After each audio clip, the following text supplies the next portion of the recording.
A distant medical research base dead in the middle of the South Pole. No, no, no.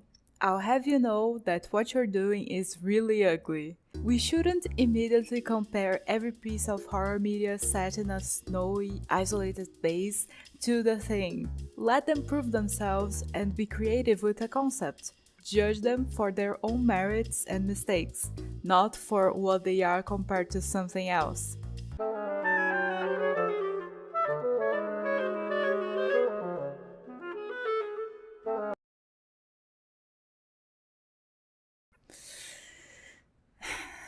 Okay, you have a point. Hey, I'm Liv, and today I'll be talking about the point-and-click adventure game, Facility 47. If you're used to my videos, I won't be going too deep into each and every single puzzle. I'll just talk about the highlights because this game is really short, and this will be a shorter video more akin to a regular game review. I'll still go over the story later, but I'll give you a warning first, okay? Okay. So, Facility 47 is a point-and-click horror game that takes between 2 and 4 hours to complete, depending on your intelligence and how long you can resist the built-in walkthrough button. Which I'll let you know, I only had to use as many times as I did because, and this is a small but very important detail in point-and-click adventure games, the mouse doesn't change when you hover over something you can click on. So you have to sit on each and every screen like...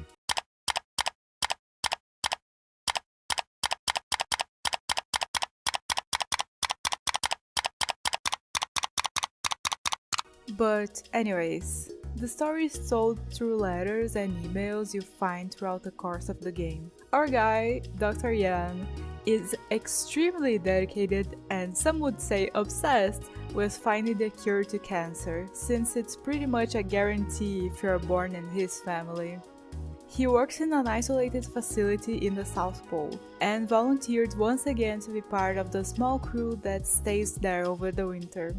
But something is clearly wrong, since he seems to have amnesia, although he remembers who he is, and wakes up in a kind of frozen cell, bottle of sleeping pills open next to a letter from his sister, begging him to go home. His family needs him now that his mother, too, succumbed to that cursed illness. Throughout the game, you solve a lot of puzzles that are on the easier side. The difficulty really comes with a lack of some tips in the form of dialogue like, "Oh, if only I could find a screwdriver or something," and the fact that there's no indication of what's clickable and what isn't. And when the map starts to open up and there are 5 4-digit codes you need to find, yeah, good luck not getting absolutely lost. Although relatively easy, some of the puzzles include classics, such as construct a path with the rotating pipes, mix different ingredients to make a tasty soup, etc., which always feels satisfying to solve. And something that I really loved, the 97 billion steps puzzle. They're not hard, but you have to do so much to actually solve them that it ends up being satisfying regardless. The story is a teeny tiny predictable, but it's enough to have you invested. You might be thinking that this game looks like those mobile game ads that end up looking nothing like it, but hey, this is the game, for real. If you go to the Steam page, all the images are in 3x4, which might make you start sweating thinking about the hoops you have to jump through to make it run. But the game actually launches in 16:9, and it doesn't look stretched out or anything, so good news, family! As for sound, no sound effects sound off or really loud or really quiet. The volumes and the quality of the sound are all just right. And although there are 3 songs in the entire game, they alternate and aren't super overpowering. So the tone is very much set without you having a headache or not wanting to hear that blasted sequence of notes ever again. Facility 47 is only $5 and it often goes on sale, so yeah, I'd say that you're very much getting your money's worth with this one. Okay, let's spoil the story now. As mentioned, we wake up next to a letter from our sister, begging us to not spend yet another winter in the research facility and just come home, since our mother died and everyone needs some family time. Exploring the place, which is in absolute disarray, we find letters, emails, and journals. The two people closest to Ian, our guy, are Dr. Andreas Wolf, a rival scientist of sorts, but they're friends, and Julia, with whom we have a relationship, I think. Like, at one point you find Dr. Wolf's journal and he's like, oh yeah, Julia is completely whipped for Dr. Yan. Everyone can see that and the poor guy is clueless. But later on it seems like we have an established relationship. Anyways, the first red flag we find is this letter from the medical company we work for, telling us that the meds we're requesting to help with sleep are really strong and can cause a myriad of side effects, such as memory loss, so they'll send a GP to make sure that we really need it. According to our colleagues' accounts, we've been sleepwalking for some time now, so we go back on our sleeping pills. Our investigation of what happened leads us to this cave, where we've apparently found numerous interesting stuff. I don't know, sometimes I just forget how to say a word and then I just need to say something else. One in particular interests the researchers, the Titan bacteria. It's predatory, latching to the host's DNA, but speeds up healing and increases one's immunity system to such a degree that it's actually beneficial. More tests to be conducted soon.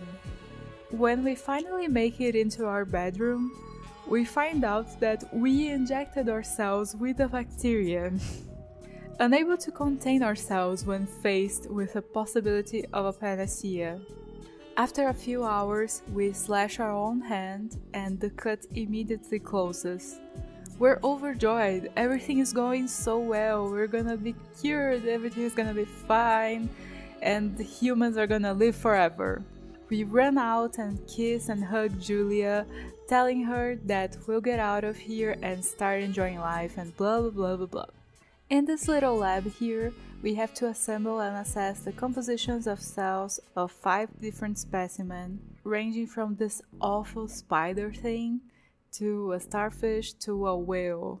Taking the data to this other lab, we make the Titan bacteria concoction, but... Entry 1, December 10th, 1977. Titan bacterium identified, hypothesized as possible cancer cure. Serum to be developed to allow bacterium to be administered to rodents for testing. June 27th, 1978. Tests on rodents completed. Serum containing Titan bacterium successfully reduced cancerous tumor size in rodents when administered directly by injection. Serum to be tested on larger mammals. July 5th, 1978. Titan bacterium identified as lethal to humans and highly contagious. All samples to be destroyed and contact with infected persons avoided. Quarantine and evacuation procedures initiated. Infectious pathogen detected. Activating quarantine procedure. We infected Julia. In fact, we infected everyone with our reckless behavior. Even if it had worked on rodents, it doesn't mean it's gonna work on you. Still, we escape from the quarantine and make our way to the radio tower, where we can choose to ask for help or not.